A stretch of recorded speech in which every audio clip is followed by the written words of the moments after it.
A geopolitics analyst says some Pacific countries who oppose Japan's Fukushima treated water release are bowing to China.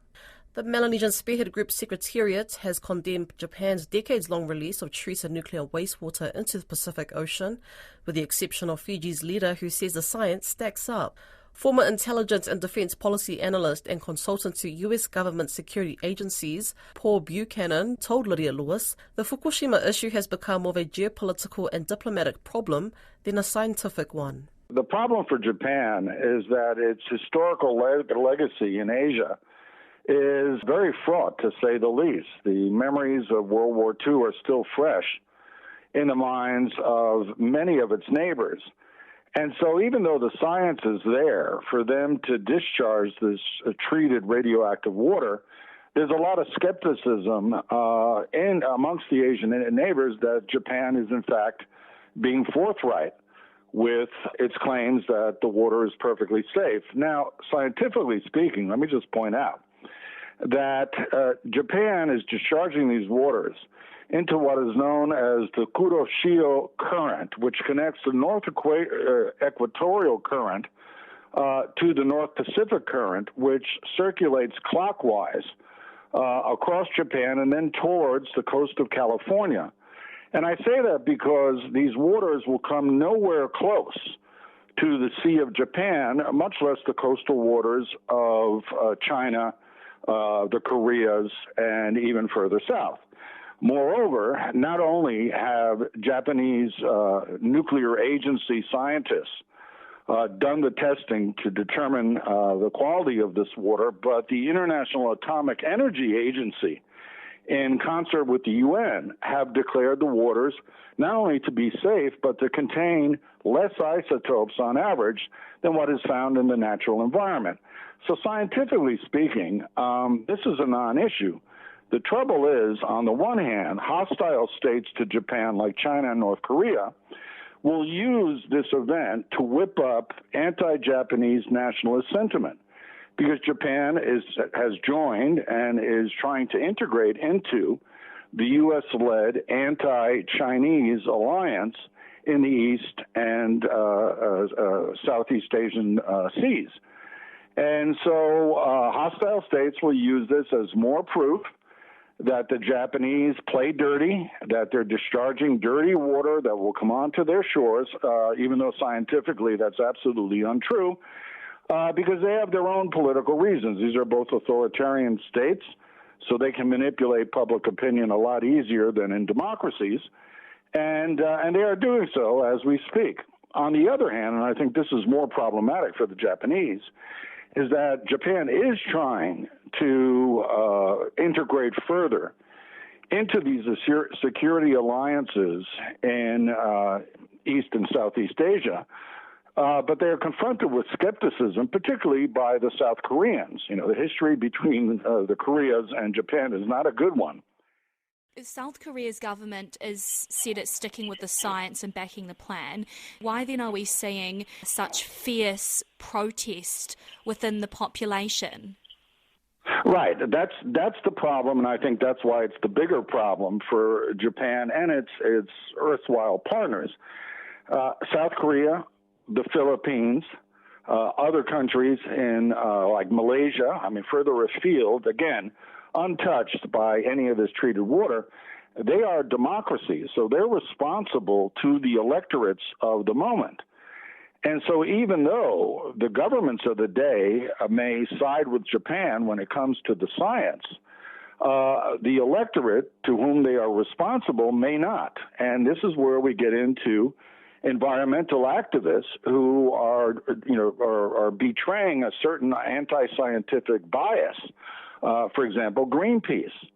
Greenpeace says the science is not settled, and so these discharges should be opposed. They are wrong. The science is settled on this. The waters are safe. And again, this is the UN and the International Atomic Energy Agency talking. And so what you have is a problem for the Korean government, the Philippines government, and Japan itself, because there's plenty of environmental activists in Japan, where activists have whipped up anti-nuclear sentiment in their respective countries. And this could pose political problems for the governments of the day come election time in the near future. How worried should Japan be about this public concern and distrust, particularly, like you say, from activists? Well, I think in Japan, the public trust in government in Japan is higher than in many, many Western countries. So I think the Japanese government, with its own constituencies, will be able to downplay the threat to the Japanese public. And they are, if these waters are a danger, it's the Japanese population that would be in the most danger. And again, they are not, because the currents pushing them north and eastward away from the Japanese coast. Now, other countries, especially where environmental sentiment is strong, and given the anti-Japanese legacies that exist in these countries, both the Philippines and the South Koreans, let's just say, were treated pretty miserably during World War II by the Japanese. And so that, combined with strong environmental movements in both countries, can pose political trouble for those governments, even though the Japanese government may have less concerns along those lines in its own country. So Japan's basically on the horns of a dilemma. It's got the science on its side, but for a variety of reasons, environmental and then strictly strategic, if you will, there are significant numbers of people in East Asia and Southeast Asia that oppose, the release of these treated radioactive waters, and no amount of science is going to convince them otherwise. And we've actually seen this further south, where we are far from the currents that control the North Pacific, where anti-nuclear sentiment has risen its head, including here in New Zealand, to oppose the discharge of these waters. And at that point, I think things get a little farcical, because not only are we so far away, but we seem to be allowing this sort of generalized anti-nuclear sentiment to take control over our rational selves in opposition to what is perceived to be an abuse of nuclear privilege, when in fact it is not. And that anti-nuclear sentiment is strong across the Pacific. Why is that, apart from the obvious, or is it just that obvious because of the past with France and the US? And is there an argument about sovereignty here? How does sovereignty of Pacific nations play into this?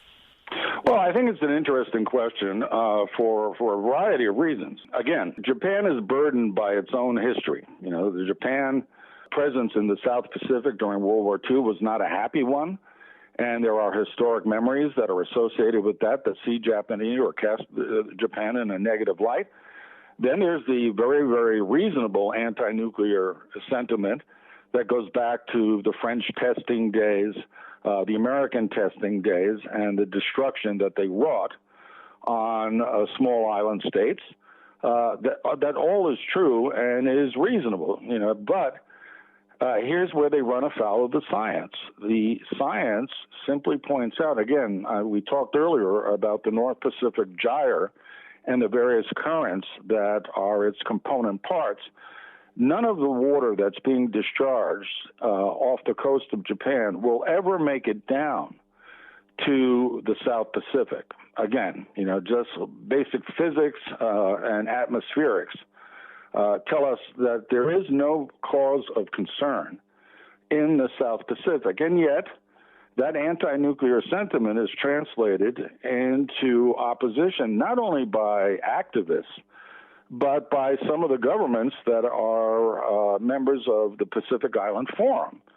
And unfortunately, I would say that this is born more of ignorance than of rational concerns about the spillover effects of this treated water, and may actually, hang on to lingering historical distrust of the Japanese.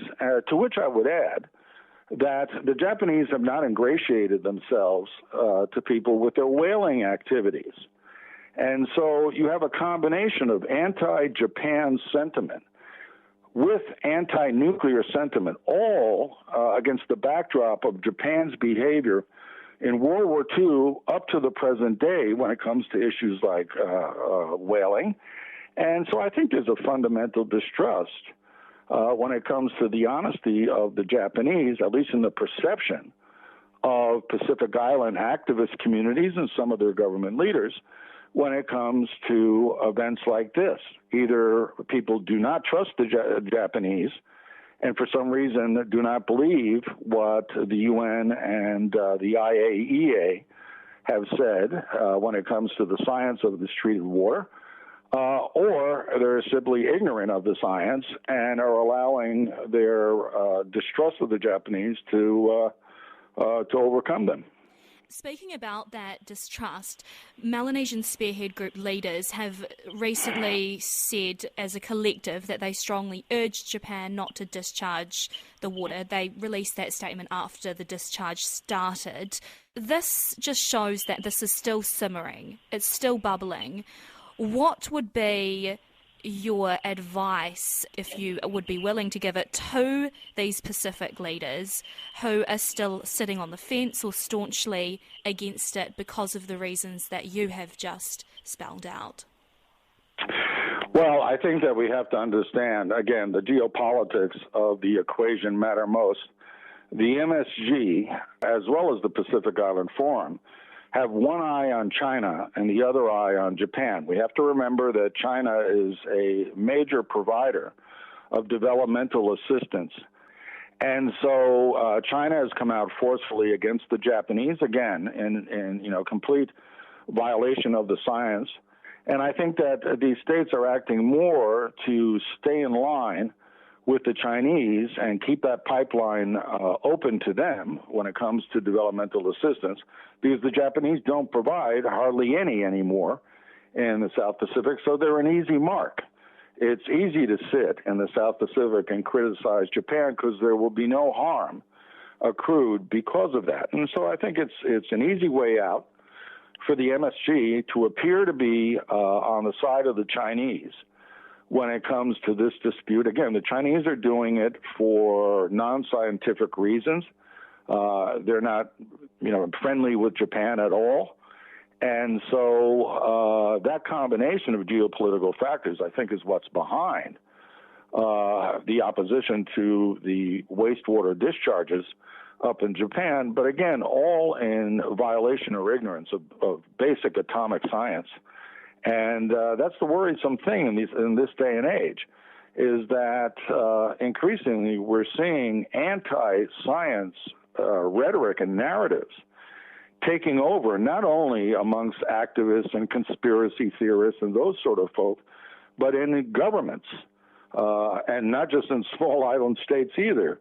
It's infiltrated into some of the mainstream discourse, dare I say it, to include in New Zealand.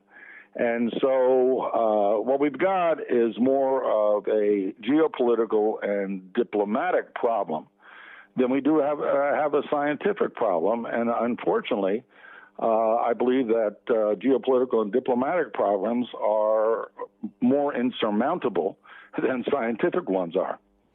From your analysis, and you did touch on it briefly in one of your previous answers, but is there an issue of international treaty breaches here? Is Japan breaching, or could Japan be breaching any international treaties? No, and you mentioned earlier, you asked me about sovereignty. No issues of sovereignty are going to accrue because, again, the basic physics of the equation. So Japan is discharging this water into its own coastal waters within its own territorial limits. So those waters then combine with the North Pacific Current, and they head eastward at 2 to 4 knots until they hit the Northern California coast, in which case they travel down the coast, join up with the North Equatorial Current, and travel westward back towards the Western Pacific. At no point do those currents infringe on the sovereignty of other countries. When it gets to the California coast, it's not within the 12-mile territorial limit. It's further offshore. And so issues of sovereignty really do not exist, because the only sovereign, if you will, that is impacted by these discharges is Japan itself. Now, that doesn't mean that others will claim that there's a possibility that some of this water could impact the coastlines of another sovereign state, but that state would be the United States in the first instance. As far as international treaties are concerned, the wastewater being discharged into Japan's territory doesn't violate any treaty. And then assuming that it still has some radioactive component, and again, the science says no, assuming it got into the North Pacific Current, the fact is that the North Pacific is open territory. Those are open waters. There's no sovereign claims on them. And there's no treaties that govern the current flow of wastewaters that emanate from the coastal territorial waters of any given state. I mean, there have been problems in the past, not with Japan, but with other contiguous littoral countries where sewage water discharge flows into the neighboring waters of another state. That has caused problems, but those are adjoining states, such as the United States and Mexico, for example. And that has caused problems. But when it comes to this sort of treated water on an archipelago like Japan, it simply is not violating any treaties when it's discharged after treatment. So where to from here? This is happening for decades. Well, I mean, this is the first of these treatments from this particular plant, which is about to be decommissioned. So obviously the Japanese will have to take note of the opposition to the discharges. They will clearly note that there are groups, including groups in government in other states, that don't care about the science. They're all about, diplomatic point scoring and catering to their constituent bases.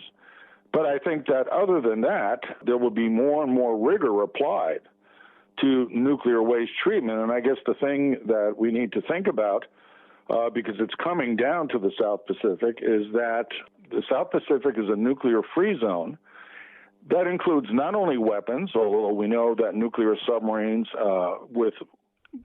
possibly with nuclear weapons transit the South Pacific on a regular basis, but with this new AUKUS agreement between the United States, the UK, and Australia to deliver nuclear submarines to the Australians, beginning in 2024, we have the makings of a violation of the Treaty of Rarotonga, which is what declares the nuclear-free zone, that it covers the entire South Pacific as well as the coastal waters of Australia and the Indian Ocean. And I think for us, the issue is, will we begin to see nuclear waste being stockpiled, treated, and discharged in any number of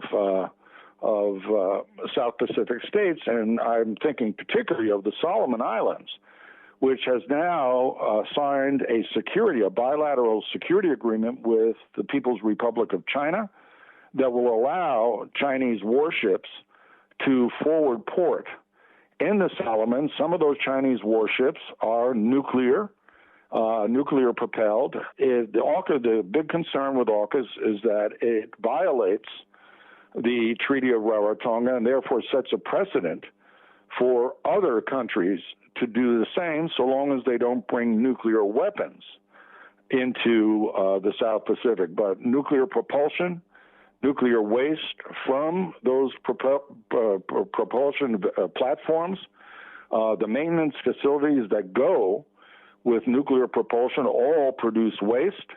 That's I think, the legitimate concern of the South Pacific community, is that we're seeing more and more of this should the AUKUS treaty advance, and not all of the participant states in these nuclear ventures may have the same scientific rigor applied to nuclear waste as the Japanese do.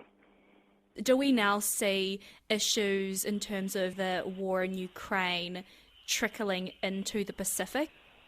It's an interesting question because, again, it goes back to the Chinese and their presence in the South Pacific. The Chinese are shadow partners of the Russians in this venture. They're supplying the Russians with weapons. They're all doing it surreptitiously and keeping at arm's length in public.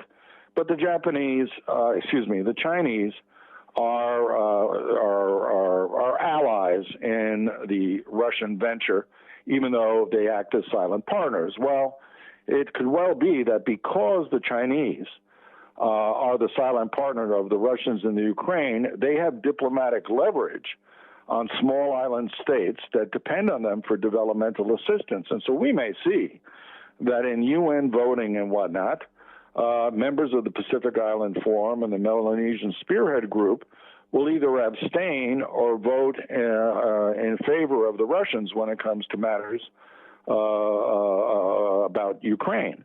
That is very possible. That's diplomatic leverage. And so there is where we might see the trickle-down effect.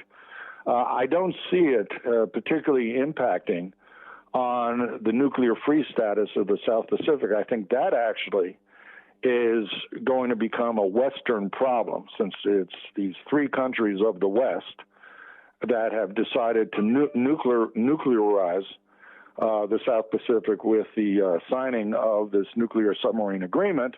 They are the ones who, if more countries decide to use the South Pacific as a nuclear forward port or staging ground, the responsibility for that, for setting the precedent for that, will be with the United States, Australia, and the UK, not with Russia, not with China, and certainly not with Ukraine. That was geopolitics analyst Paul Buchanan talking to Lydia Lewis about the Fukushima fallout and nuclear issues across the Pacific.